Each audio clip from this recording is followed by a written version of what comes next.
Thank you for joining us for another episode of Maybe We're Projecting. We're glad to have you with us to talk more about films. And speaking of talking about films, we actually want to start this episode by talking a little bit about our histories with the medium. So, Josh, do you want to kick us off? Yeah, well, I know that, we were talking about how we started this show and we hadn't really introduced like who we are and what we do. So I really just wanted to jump in and just talk a little bit about, I'm a filmmaker myself. I've gotten into doing film reviews for KIOS, the local NPR member station. And, that all really sparked from, there was kind of like one film I feel like that really jump-started it. Well, two really. I grew up just loving films in general, but I think the one that really struck for me and really lingered with me is, Kristen Dunst was very popular when I was younger, when I was a young teenager. And I remember renting the film The Virgin Suicides. And I had no idea what I was getting myself into. And I watched it, and I don't even know if I realized like the impact that it had on me. But I always remembered kind of the aesthetic, the way it looked, the specific feeling of it, and it always felt almost like a weird dream. But I really didn't get into cinema then, but it always lingered with me. But what really got me into it was years later, I was in hardcore bands, and my friends had this shirt. They were a band called Fear Before the March of Flames. They had this shirt. We were into printing like band names and stuff in weird parts of shirts at the time instead of just in the middle or off to the side. It was like, can we put the band name in the armpit, or like can we put it? So they had one down here that had a bunny with an axe, and I was like, well, what is this shirt? I don't get it. And they're like, oh, it's from the film Donnie Darko. And I was like, what is Donnie Darko? And they were like, oh, you have to watch Donnie Darko.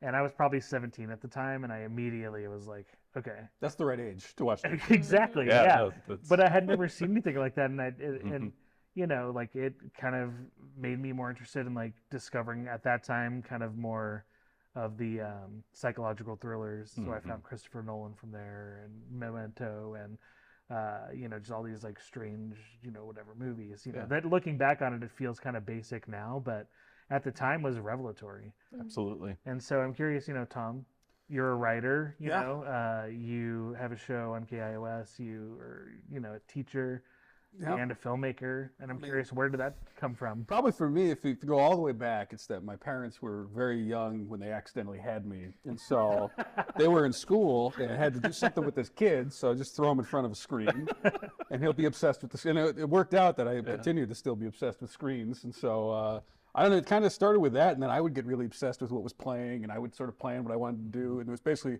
all they would do in the weekend is either rent something or take me to the movies, and that happened to be kind of in that Indiewood boom, right? So we have kind of the resurgence of auteurism in the 90s, which is not something I was aware of, but it happened to kind of wire my brain in this very, like, this filmmaker makes this kind of movie, and I want to track that, and I want to go to Hollywood Video and rent their movies. And so it turned into this thing where like my dad would take me to Hollywood Video and he'd rent like a boxing video game, and I'd be like, let's get the English Patient also over here.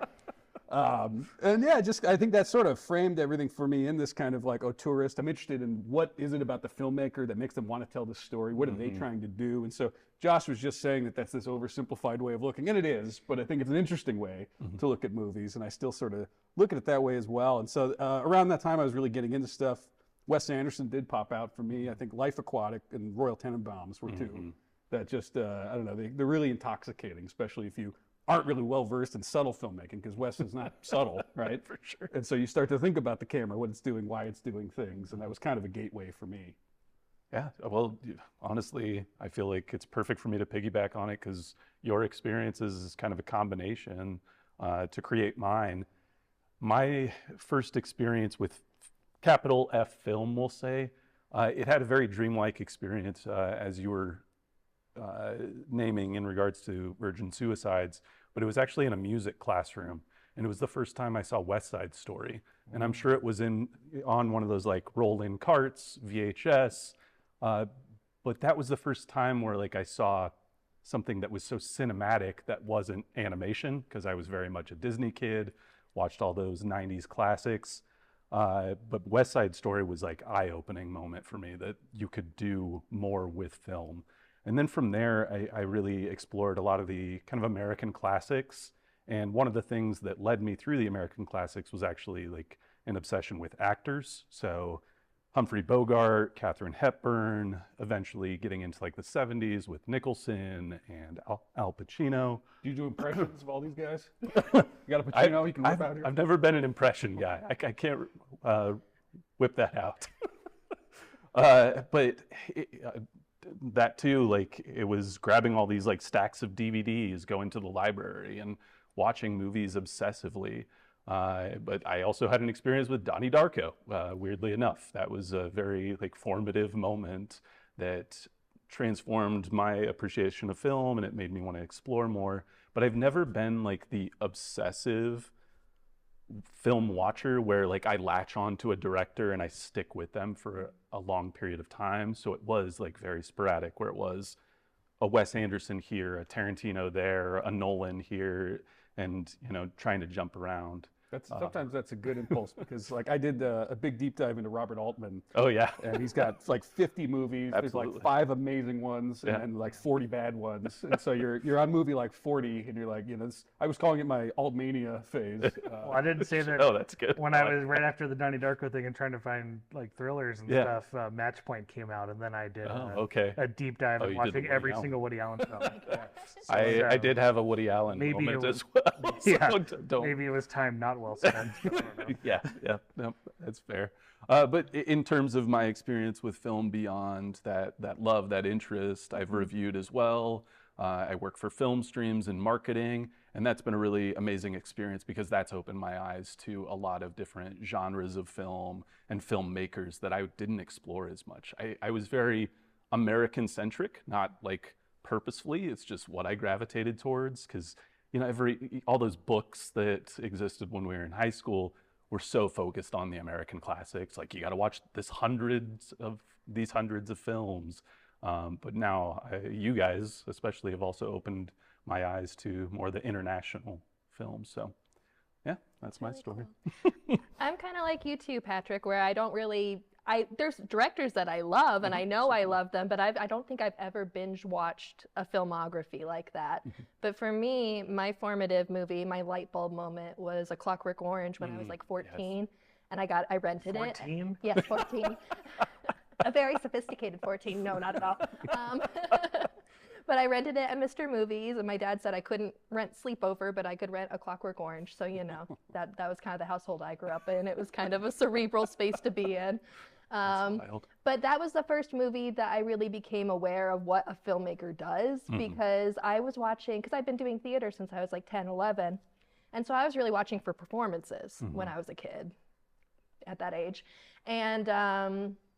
And yeah, I just became really aware of the music, of the camera, all of these things that before I was like, well, that just happens. I don't know where this comes from, but it happens. But Kubrick made me really aware of what the filmmaker does. And I went from there. At the end of high school, I met my boyfriend, and he introduced me to horror movies, and I had a very quick education there, and that was very exciting. And I got a job at Blockbuster, and I was just eating it up. I was trying so hard to stay on top of all of the new movies. And then after college and real life was starting at that point, and I started having kids, and I couldn't do theater anymore, but I still really had this passion for film, and I didn't know what to do with it. And so I started film blogging in 2019, and that was just a revelation for me that there was a way I could make art without having to rely on being cast in a play or whatever. Or if someone asking me, can you write about this? It's like, no, I'm just going to write about it because I want to and I like it. Beautiful. What's your relationship with A Clockwork Orange now? I still love it. I still think it's a beautiful movie. I've read the book like 3 times. Also, when I was 14, I read it religiously. Could you learn to speak and all yeah, that? Yeah, oh yeah. I'll be like, oh, I pitied that movie. It was full of the old ultra-violence. Well, I will say that one of the other movies that I really was like obsessed with, and that I watched way too young and didn't really understand, and my relationship has grown with it, is Eyes Wide Shut. Oh, okay. Which is starring Nicole Kidman.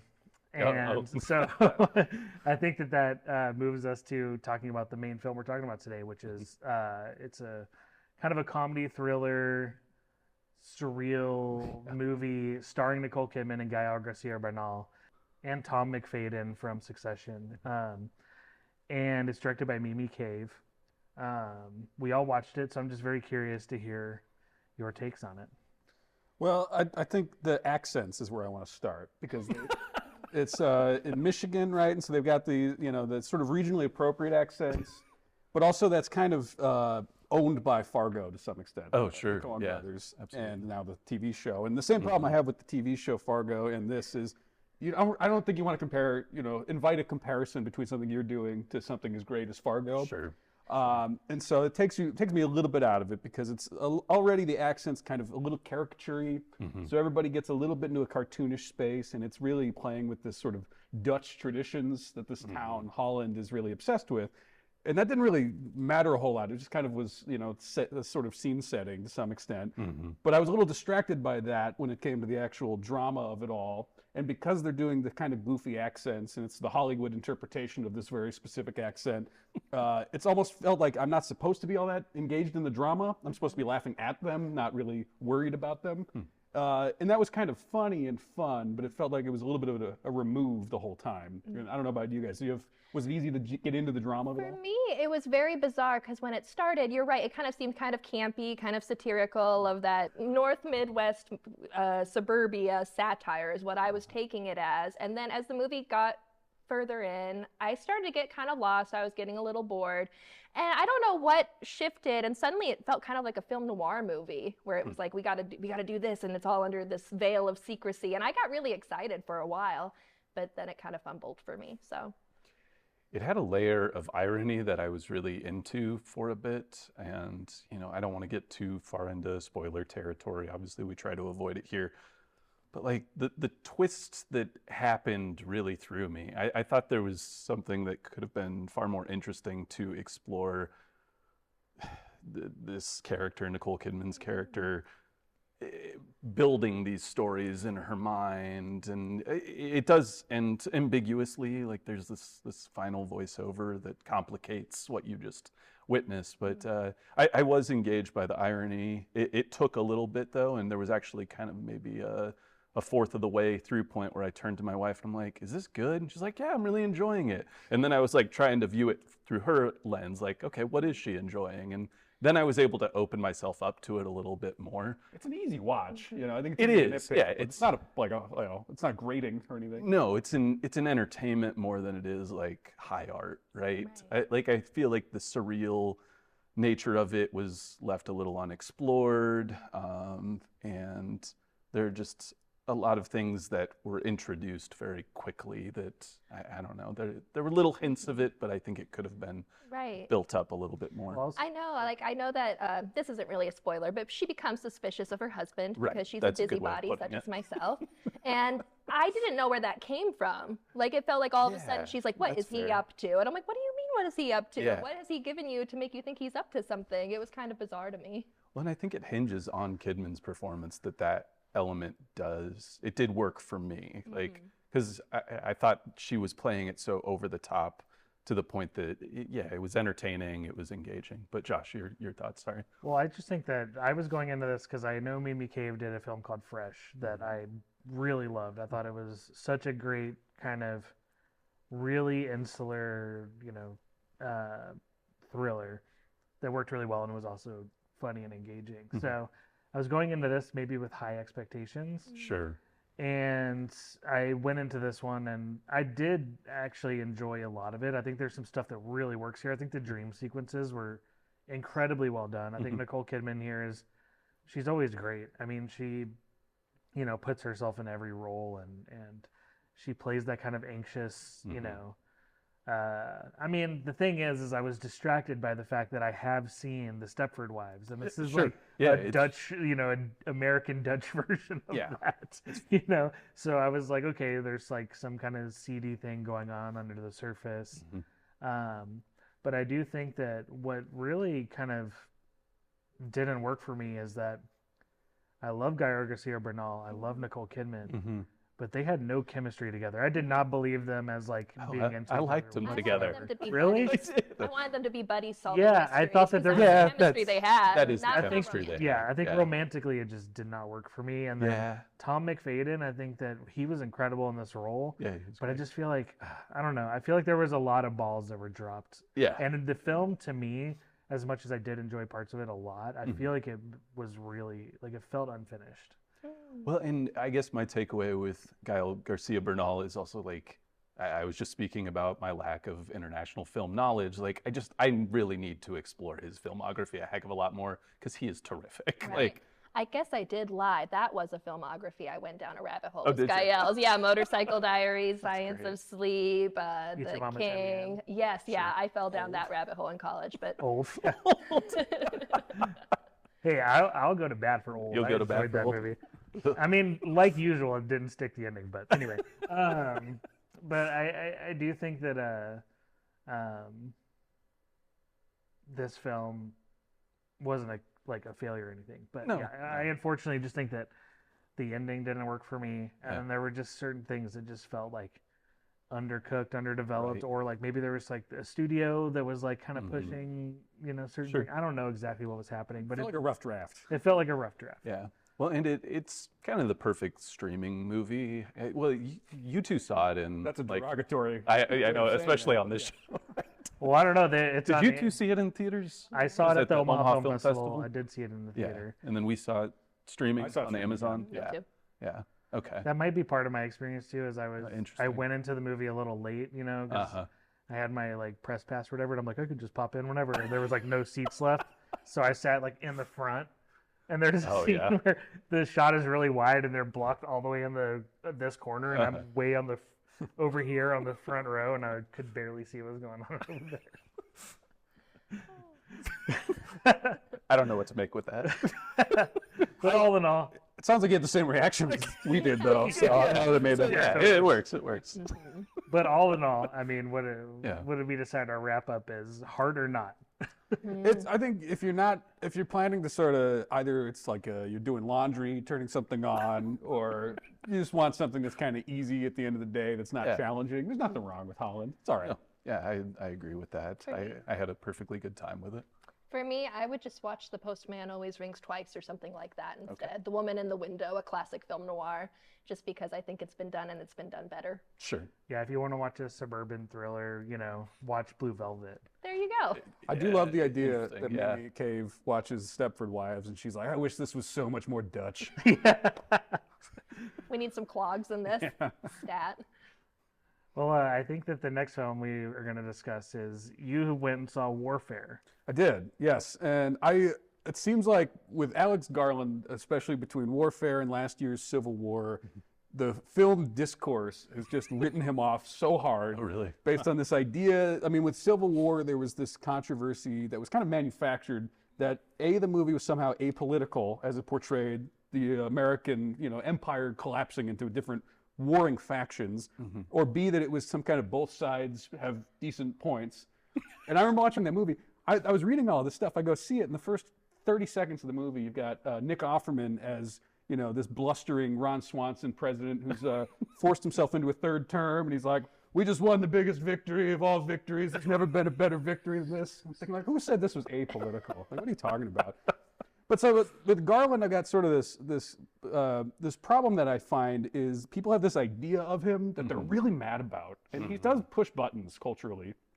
But then what the movies do tend to be kind of different from the idea of Alex Garland. So Sure. with Warfare, what I had heard was something Josh was echoing too, because it is co-written and co-directed by Ray Mendoza, who has never directed anything before. Garland kind of elevated him because he wanted them to share authorship of this movie that recreates a 90-minute battle from Mendoza's experience in the Iraq War.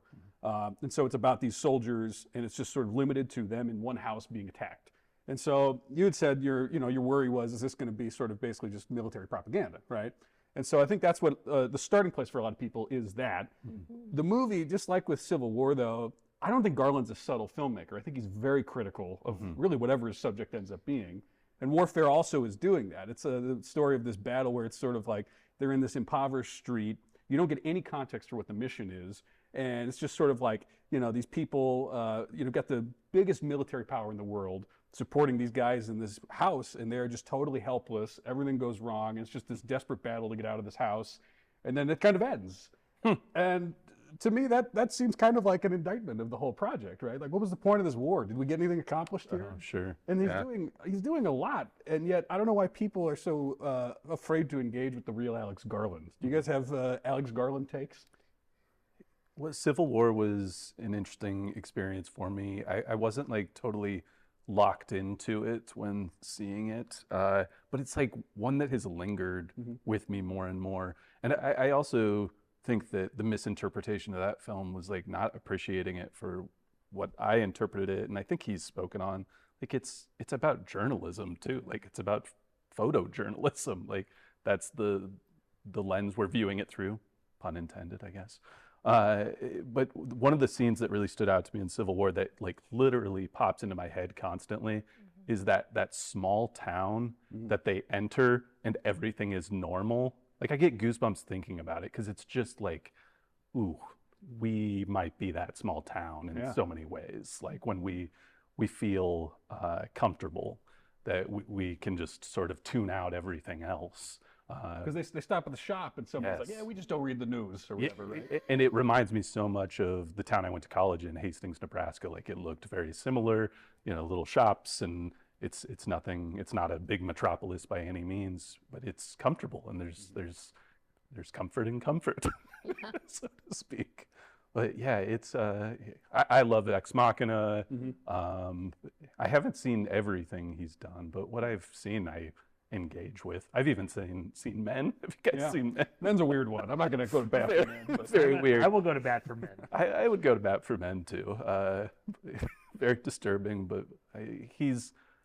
I would much rather we have films from him than not. Yeah. And that's an argument that I've been making a lot, my friends have been making, where it's like even if these films don't quite stick the landing, or maybe they are a little unfocused, I'd much rather they be made than we just get another, blockbuster. Yeah, film Twitter needs to calm down a little Yeah, bit. Sure. I love Alex Garland. I know when Civil War came out, you and I were talking a lot about it, and I think it was just one of those things where it was really an indictment on journalism, and also just kind of a reflection of now. But Like just what kind of is your more responsibility Yeah. as an observer? Exactly. You're not the one throwing people into pits, but if you're watching people throw people into pits, what's your part in that? I thought it was even more cynical than that because I at thought the it was end, even more, you get the perfect shot. That doesn't fix anything. Oh, No. true. Yeah. Yeah. And that's the thing is like we have this history of these war photos. We have the famous one, of the, person being, executed essentially in Vietnam. And then we have so many photos like that, these horrific images, and we still go to war. And things are still in decline. And also we're in an era now where, media is so broken where we have these conversations about how important journalism is, but it's like it's hard to find good information, and it's so scattered now. Good information means nothing when we're in kind of a post-truth moment. Exactly. And we see that character of the Ron Swanson, stand-in for Trump, and we see specifically that he's still in power and thriving. And it's even worse when you look at it now, because we're now, at the time we had a reprieve, and now we're kind of even in a scarier moment right now. And as much as people will say, I mean, there's a critique that's not just like, this is one party's fault. It's more complicated than that, because I think it's also critiquing the idea that like the New York Times will fix this if they just get the right headline, right? Yeah. Sure. That being said, to say that that's a leveling of what it's critiquing is a weird misreading. I really wonder, not to do a pun on our name, but I do wonder why people project so much onto Alex Garland, because to me, he's an interesting filmmaker, but maybe I'm the one person in the world that doesn't have strong feelings about him. I'm not chomping at the bit to see the movie, and I'm not mad that he made another movie. I'm just like, okay, maybe I like it, maybe I won't. So I wonder what that... I mean, I think the turning point was Men, and probably because of that title, right?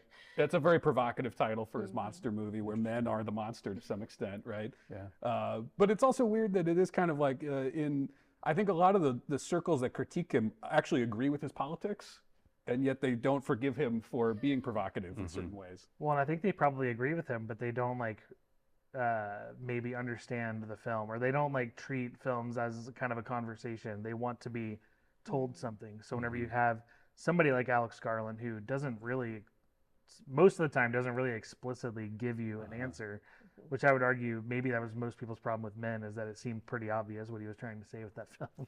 But I think that, unfortunately, some people just take that in a kind of Something tied to it too is and I'm money. not, I think because Civil War and warfare, I believe as well, like tens of millions of dollars have been put to this, and we're kind of in this interesting moment of like independent art house cinema where more money is being put into some films over others, like in the case of Civil War, that I think the fact that there were so many financial conversations surrounding Civil War specifically, that he has gained that target in many ways, because it was not only a lot was put into the budget, but it also did pretty well at the box office for A24. And was Warfare A24 as well? A24, yeah, and it's part of A24's mission to become a bigger player. Exactly, exactly. Not making $3 million movies like Men, but making $50 million movies like Civil War. Well, I was worried that Warfare was going to be a pretty jingoistic film until I saw Alex Garland's name on it, and then I was like, okay, I'll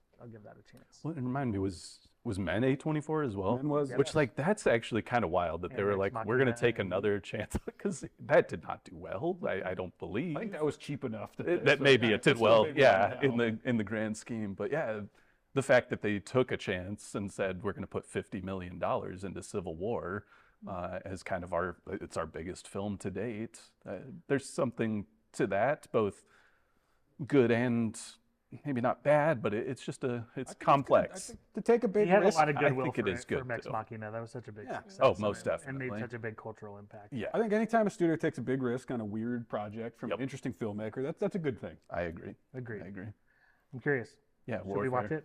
Warfare is it is sympathetic to the characters in the sense that it tries to, I think, delineate the soldiers from the totally undepicted powers that got us into this mess of a war, right? So I know some people don't want to sort of have that sympathy. They're sort of like, automatically I'm going to shut down the conversation because I disagree with the war. If you can get past that and look at the sort of delineation of like, these guys don't want to die in the next hour, and that's most of the drama. And it's kind of an indictment beyond that. I think, it's an interesting movie and really well shot action, really intense, really horrifically violent also. So be aware of that. But as with Civil War, an interesting movie, a lot of politics, a lot of interesting stuff. I think it's worth a watch. It's very provocative. Fair enough. Well, and everybody, if you want to go see Tom's full review, go to maybewe'reprojecting.substack.com. Nice plug. And let's, real quick, Uh-oh. we have one more film that we want to highlight. Yes. And it's a documentary coming out from PBS called Free for All. It's a story of public libraries. I loved Free for All, the public library. The documentary kind of charts the history of the American library with the things that are happening in America. So it uses the library as a way to take the pulse of democracy in America, and I thought it was fascinating. Yeah, I mean, it's a pretty formulaic PBS documentary. I think I texted you. I was like, this is a very PBS documentary, Yes. but that's not a bad thing. I love those things because I think PBS for now. I mean, libraries, PBS, public, radio, all this stuff is All the in public jeopardy right services. now. Yeah, and so I think that it's important to support those things and see those stories, but also those are places where we can go and find these kind of stories.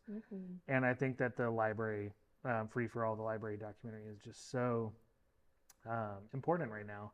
And I love libraries. Libraries introduced me to cinema. They, when I did, before, streaming was everywhere, a lot of us, mentioned going to the library to find, that's where I went and discovered Criterion. I went to the library and anything that had a Criterion logo I watched. So that's how I found Godard. That's how I found Eric Romero. That's how I found Fellini. That's how I found documentaries that I love, like Grey Gardens. All of this stuff For happened me- at the library. Right. For me, books, Roger Ebert, Pauline Kael, that was at my Sioux City Public Library. So I like anything that hypes up the library. And I think this would be a really good resource, especially for teachers, because it doesn't feel like a political movie. It does feel like a history and a very democratic history. And so it doesn't whitewash anything either. So you get the civil rights movement, you get the suffrage movement. It really focuses on who was allowed in the library during different periods of our history. And you get a family with like this 13 mother with kids. lots of kids who's very Christian, Mm-hmm. and for a minute like was kind of supporting a book ban almost, but then was like, you know, we need the library. We need So the library more so than they were like, even though we didn't agree that they have that book there, you know, we're Yeah. still going to go to the library and support it. I love She that. had a beautiful moment where she said, of course, we are a faith-filled family, and I'm paraphrasing, but if my kids aren't able to get information and question that faith, it doesn't mean anything. And I thought that was really beautiful of her. So I was like, yes, go to the library. This is awesome. Yeah. And watch Free for All on Yes, PBS. on PBS, April 25th. Yes. Yes. Thank you for watching. Maybe we're projecting. We'll see you next time.